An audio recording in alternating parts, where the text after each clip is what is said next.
Hindi ko pa alam na yun pala ay kasama sa 18.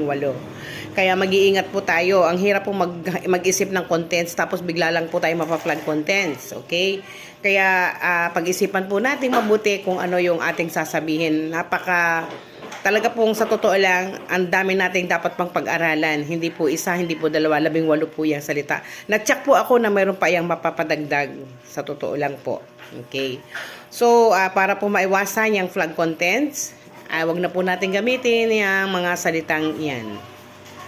At, yan po yung base na sa aking experience, totoo po, na ako ay na-flag contents. Okay. At, ito pa pala po, apat pala yon. Yung na-miss ko yung tatay ko kasi ang tatay ko ay nasa heaven na. So parang nag-emote. Ayan.